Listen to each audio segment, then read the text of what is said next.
welcoming back to the show Karen Nohelty, who is a semi-regular here at the show and is heads up the research department at the Center for Autism and Related Disorders. Karen, are you with us?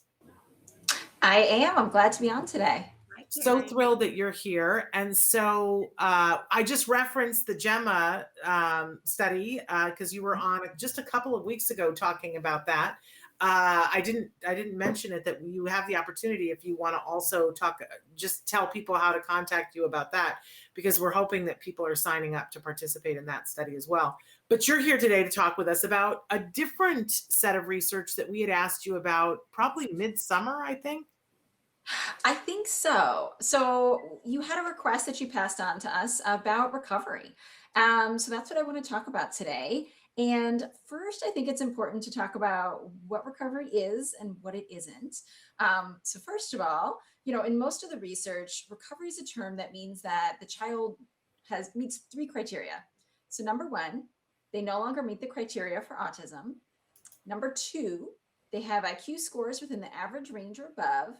And number three, they're in a regular education classroom without supports. So in general, recovery means that the child is following a neurotypical developmental path. And I like to point out, recovery is not the same as a cure for autism, and it doesn't mean that the core personality of the child has changed. Thank you. I appreciate that, because I think that's confusing to people a lot, that, it's a sensitive topic. And I want to say that I know that the word recovery and recovered are really sensitive words to a lot of people, and that have said to me, Shannon, please don't use this word anymore. They find it insensitive. I think it's really important to listen to people when they say that they don't like a word, but I also want to make sure that we're defining the word correctly. As Karen just said, it's not about changing the person. If I'm Shannon, and if I want to learn to speak Chinese, it will elevate me to be able to do things that maybe, and I'll have epiphanies about it, but I will learn Chinese. It does not change who I am. It's just a skill that I learn. And when we see people who have, quote unquote, recovered on the autism spectrum, they are still uniquely themselves. Their brain still works in a uniquely way that is their unique way. They process information in a different way. Nobody has changed that, but they are able to do things and have gained skills that they no longer qualify for a disability diagnosis. Isn't that a wonderful thing? I think that it is. So while I respect everybody's feelings about the word, I have said before, I won't stop talking about the concept of it. Right. And there's other terms that can be used too. The term optimal outcomes is sometimes used. I don't know how much better that term is. I mean, what we're looking for is for our kids to succeed and have high quality outcomes, living a quality life. I mean, that's what we're all looking for here.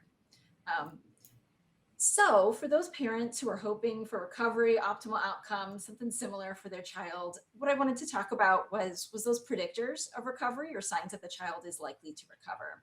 Okay. So there's an article from 2008 by Helt and colleagues, and they took a look at the literature at the time. And I know it's a bit old at this point, but it really provides a comprehensive overview of predictors of recovery. And they broke them into two different segments: child factors and intervention factors. So first, I'll talk about child factors that can influence outcomes. And a lot of these are kind of common sense, so to speak. Kids who have greater communication abilities, higher IQs, greater motor imitation skills, greater motor skills in general before they start treatment are more likely to recover than kids who don't have that level of skill set. So, that may be kind of obvious, but, sometimes we like to have the literature, tell us these things. Some other things that are predictors are in the opposite direction. If a child has seizure activity early on, that's a predictor of poor outcomes, unfortunately.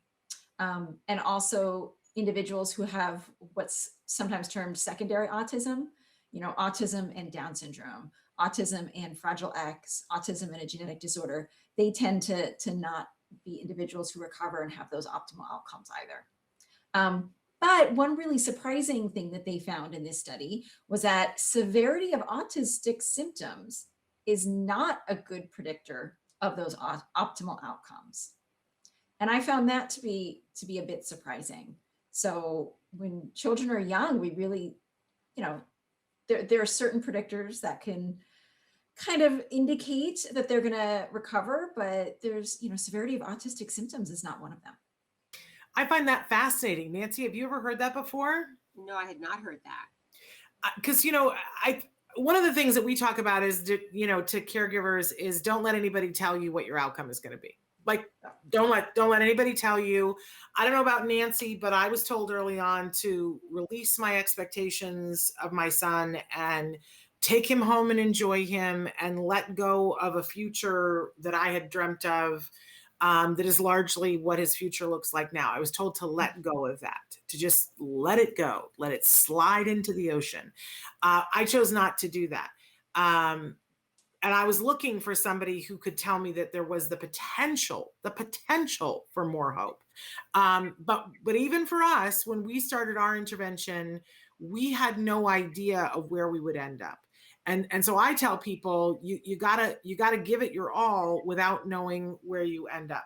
Now, Nancy, I think your trajectory,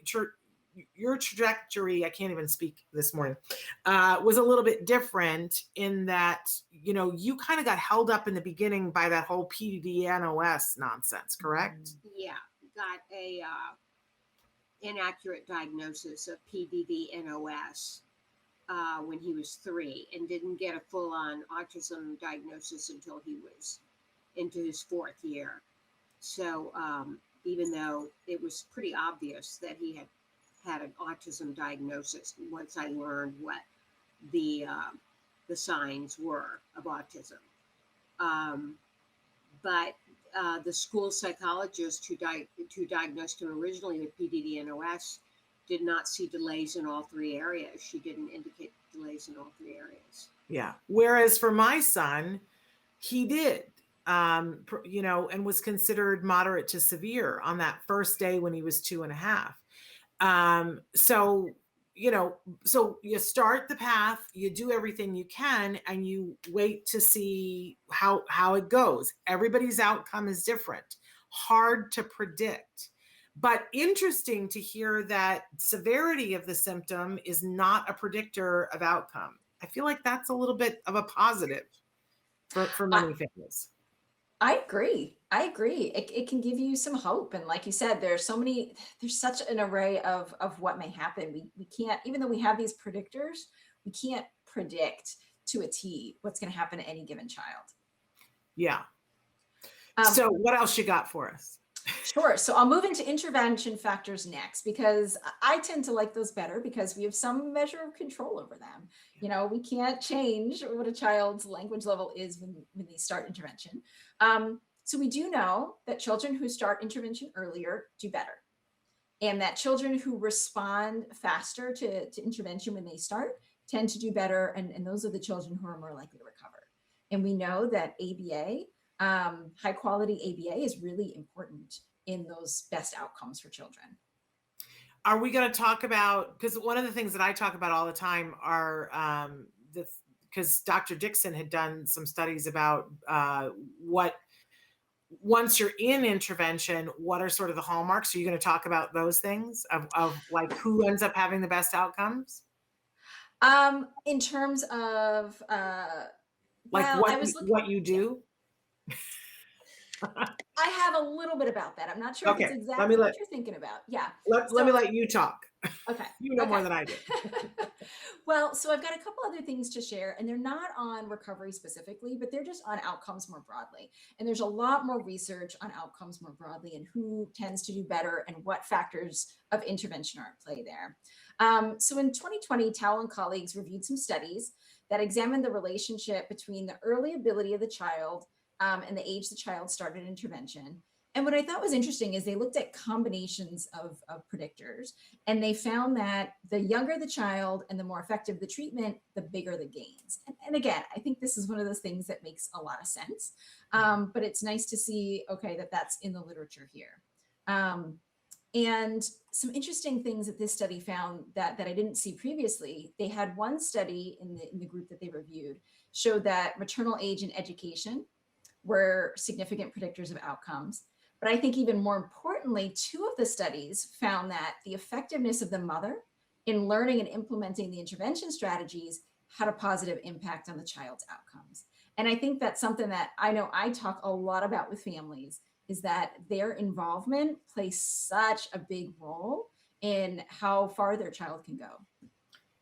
There's a part of me that wonders though if part of that is mother's education is linked to it. I wonder if did we look at, and this is putting you on the spot, you may not even know, because we see that a lot of people have a great deal of difficulty accessing the Mhm. treatment. And so if, I mean, I say always when I speak that I understand that I am a person who is entitled and feels entitled, and I ask questions. I don't have any compunction asking a question, but I know people who don't feel that they have a right to ask and are afraid to ask questions, and that can be detrimental to their child when they're on the autism spectrum. And I always say, think about that mom who does not have papers to legally be in the place that she is in, does not speak the language of where she is in. Does she feel entitled to go and get her child the therapy that her child needs? And I think the question is often no. So I wonder if I wonder if it really has to do with your education as much as your feeling of, knowing that there would be services and feeling entitled to ask for them. That's such a great point. And I didn't prepare this, but just from the top of my head, I know that there is literature out there that shows that autistic children who are come from non-white backgrounds access services later. They get their diagnosis later, and that's if you put language issues on top of that, families who don't speak English, and if they're in the United States, that just makes it that much harder. So we have a lot of issues of equity in the field of that we don't have too much good research on the impacts that has on outcomes. Yeah, I mean, Nancy, I always use you as an example. When you take somebody who is as in the world that you were existing in at that time, and as powerful as you were in that world, a producer on mainstream television, and the trouble that you had accessing services. If Nancy Allspot Jackson was having trouble accessing services, then that it's hard. It's Yeah, hard to access I, services. I often thought that, Shannon, like if I'm having this much trouble, what about mom who has English as a second language, who Yeah. has, multiple children, who has to maybe work in a job that she doesn't have access, doesn't have the hours or the access to finding the information. I thought there, but for the grace of God go I. And yeah, that occurred to me quite often as I was in my Yeah. struggle to get services. You got to be pushy in the extreme. I think we Yes. all found that. So that's interesting, though, and devastating, Karen, that shows up in outcome. But there's another, there's always studies that show a little bit of a different angle here. So if I bring it up a little bit here, Fuller and Kaiser in 2020 were looking at the impact of early intervention, specifically on social communication outcomes. Mhm. And in their literature search, they found a study that showed the largest gains were when interventions included both a parent and a therapist. But Fuller and Kaiser, dug into the literature a little bit more, looking across studies, and they found that looking at intervention delivered by clinicians, parents, and school staff had the worst outcomes. Mhm. The greater impact was seen when the intervention was delivered by clinicians or parents, and intervention delivered by clinicians was number one. You know, Sure. That makes so sense. yeah. That makes sense. I mean, you just described who has the most training, right? Mhm. The clinicians have Yep. the most training, and really motivated parents have the second amount, and school officials have the least amount of training. We talk about this all the time. So that doesn't surprise me, but I hope that it motivates all of you as parents to learn what your team is doing. Learn from them, Mhm. force them to teach you. Yeah. Definitely. And the last study that I have kind of brings that to another level. And only recently this topic was addressed in terms of quality of the intervention of ABA. Was done by Lang and colleagues in 2020. I'm not sure if I'm pronouncing that name wrong. Apologize to them if I'm butchering their name. But what they did is they assessed the quality of the early intensive behavior intervention at baseline and then assessed it after 4 to 6 months. And shocking, maybe not so shocking, the quality of the treatment had an impact on outcomes.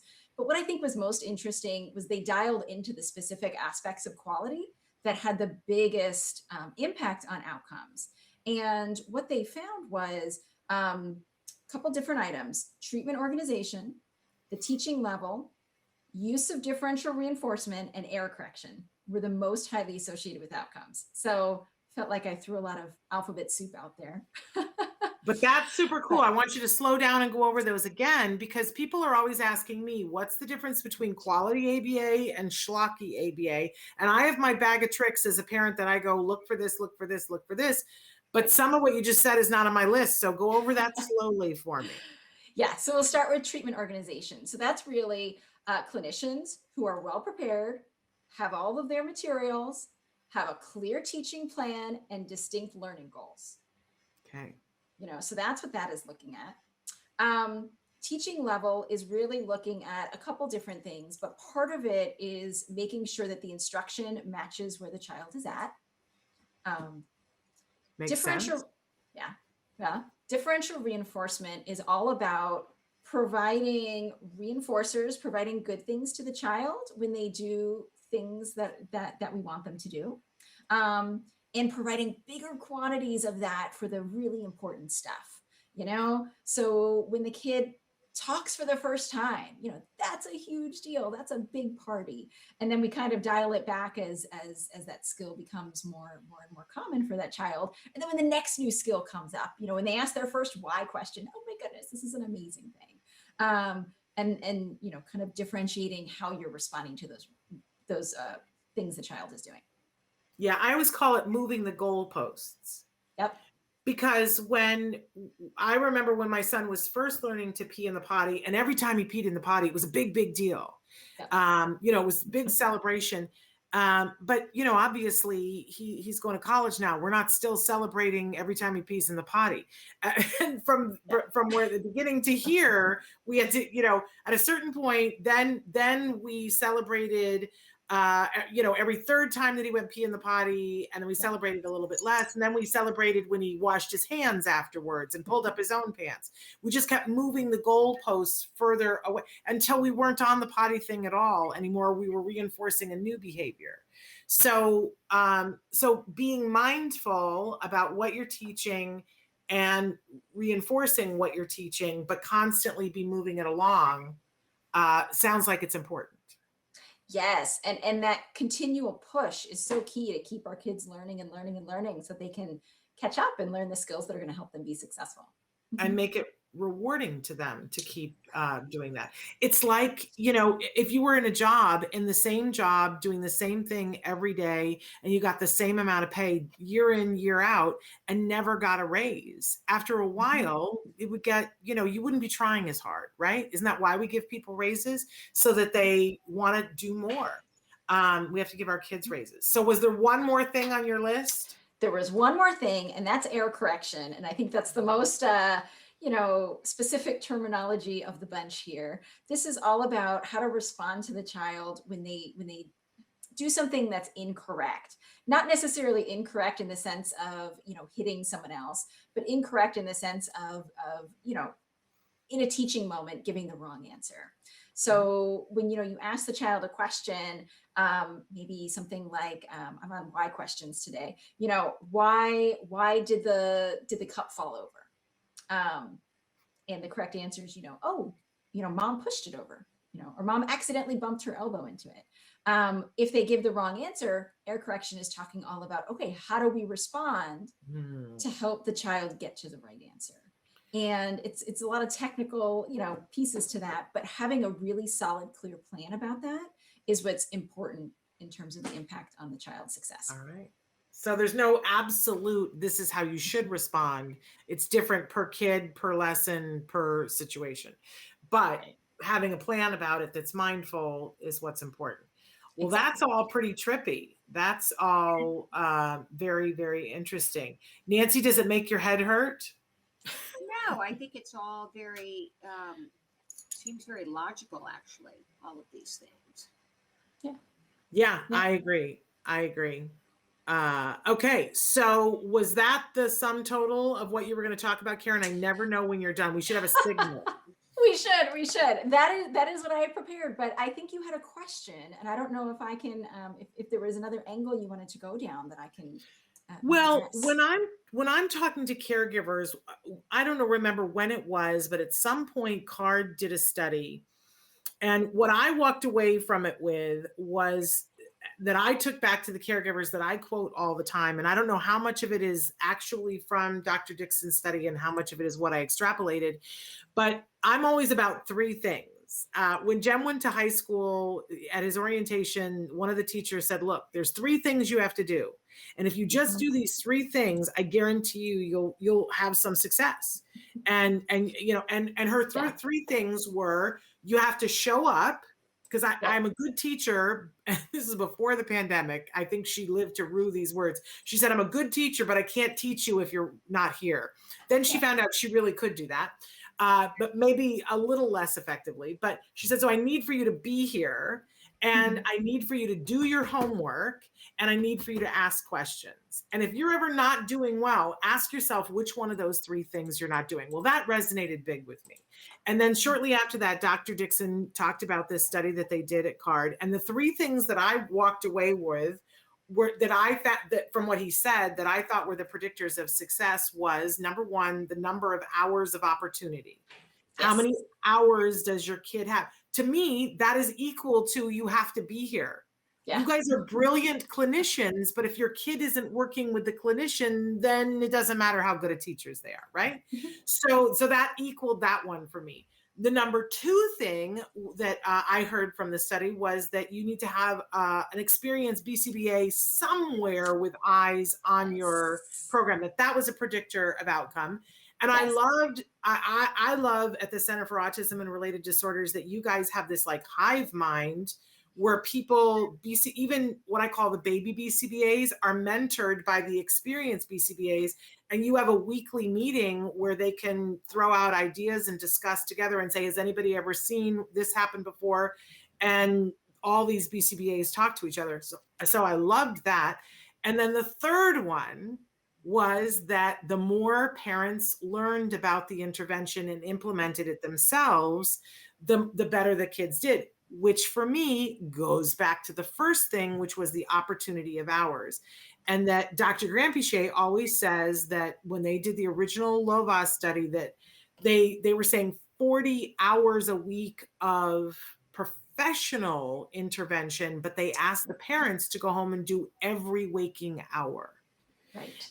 And what I say to caregivers is if you think about it, I'm always looking for the control. I want control of the outcome, right? Well, as a parent, you have control of how, to some degree, how much you make your child available. Did you make your child available for 15 hours or did you make them available for 30 hours? What was the prescription?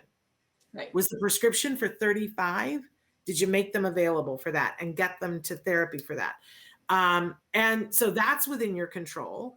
And picking an agency where you have an experienced BCBA on your case is largely within your control. And how much you learn is largely within your control. So I love to share that with caregivers and say, hey, if things aren't going well, go back and go, which one of these three things are we not doing? Because I think that that's a great way of slimming it down. But you've given me some other things to think about, Karen. Yeah, definitely. I actually had the dosage on my notes, and I don't know why I took it off, but I think that's such an important thing. And what we Let's jump in. found in that study with Dr. Dixon was that there was no point of diminishing returns. At which point there was a certain number of hours where we saw fewer things being learned by the child, which is So really when you say exciting. no diminishing returns, because I don't think a Sorry. lot of us know what that means. So if there was no place where if you were doing 40 hours where it was like, well, 5 of those were wasted. Right. They were all worthwhile. See, every once in a while, Nancy, I don't know if you know, sometimes I'll talk to a parent who will say to me, well, our prescription is for 30 hours and we're doing 15, which is pretty much the same thing. And I literally break out into hives and start thinking about jumping off a bridge. Because I will stop and I will go, I'm sorry, you have to explain this to me. How is 15 the same as 30 in anything? And they're like, it's pretty much the same. And I'm like, no, like explain to me, I'm going to give you 15 cupcakes or 30 cupcakes. They are not the same. And certainly if you went to the gym for 15 hours or you went for 30 hours, not the same. And ABA therapy, 15 hours of, and you know what? I can't even talk, to those parents. What I say to them is, I have a challenge for you. Like, I hear that you think that they're the same. I just want to play what if. What if they aren't? And I will challenge a parent and say, can you just, for 3 weeks, do 30 hours, which is what your prescription is? Because I say do whatever your prescription is. When the doctor gives you the prescription of penicillin, if you don't take the prescription, you're going to have problems at some point, right? Just do the prescription. If that's what insurance is going to fund, why wouldn't you, right? I understand it's hard to do, but just for 3 weeks, just do it. And then tell me if you see a difference in your child.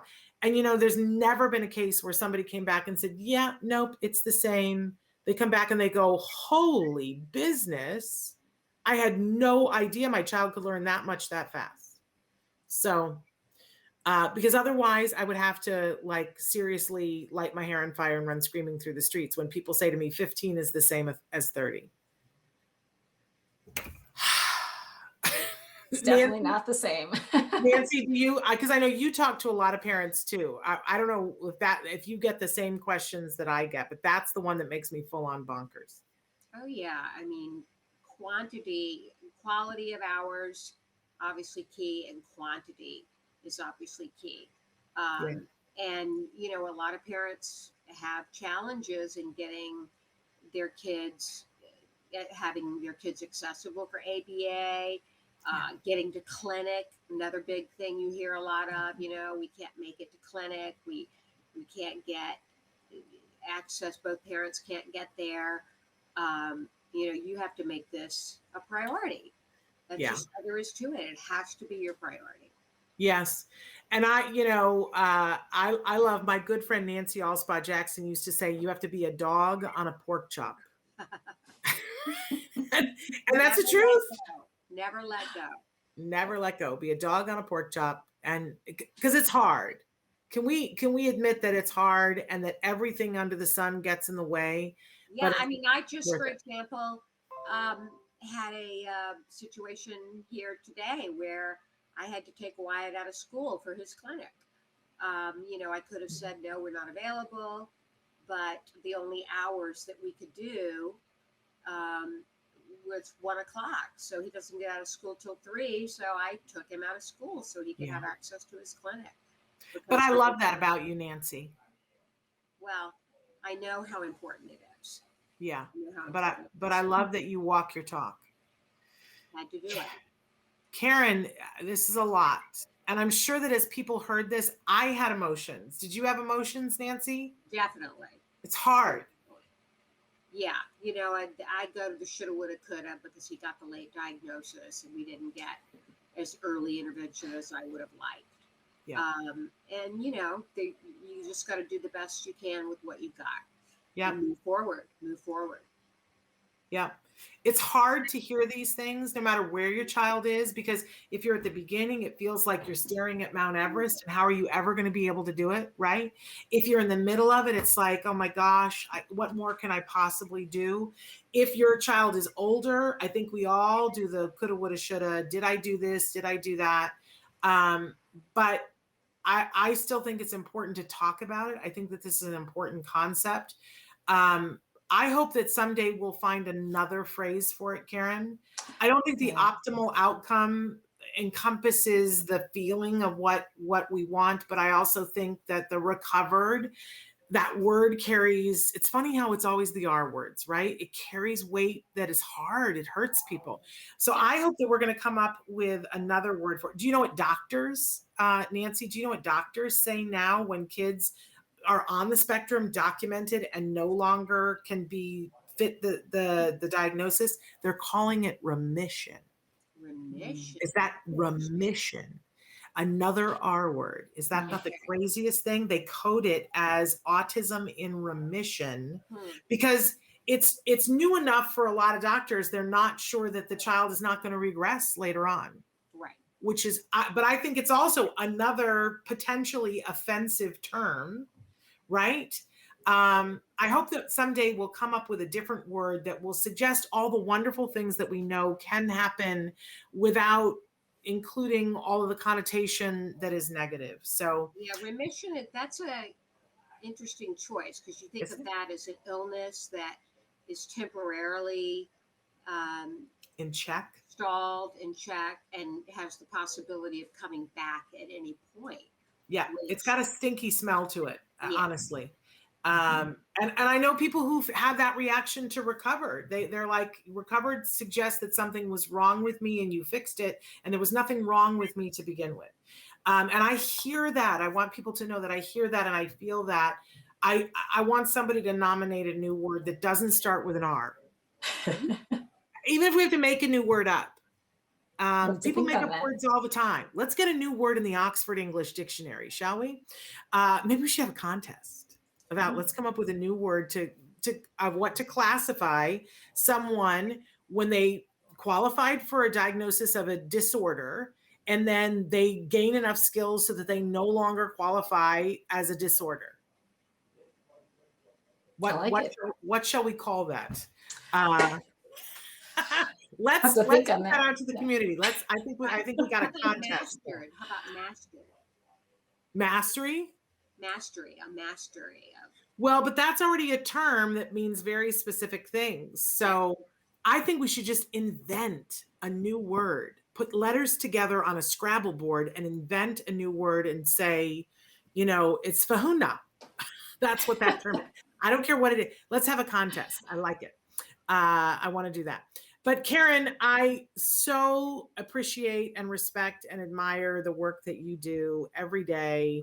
I know you spend some time out in the field, but then you also spend time doing research and delving into research for all of the experts that are at the Center for Autism and Related Disorders. So you help to assimilate because there's so much new stuff every day. And I always just say, how does somebody keep up on all that? And I love that you work to make sure that the experts at the Center for Autism and Related Disorders are up on all that research. Super cool. Yeah, we do our best. Well, we respect and admire that. We really do. An amazing job. Thank you. So thank you so much for being with us, and we look forward to having you back on the show. Thanks so much. I look forward to that too. All right, take care. Take care.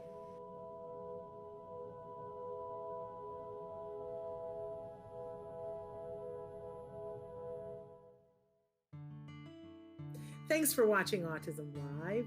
If you found anything helpful in this video, please give us a like. In fact, make sure that you smash that subscribe button on YouTube and give us a like on Facebook. You can also follow us on Twitter and Instagram for important updates. And please download our free podcast wherever you get your podcasts. See you next time. Until then, give your kiddos a hug from me and one for you too. Bye-bye for now. To subscribe, click here. And if you'd like to check out some more of our videos, click here.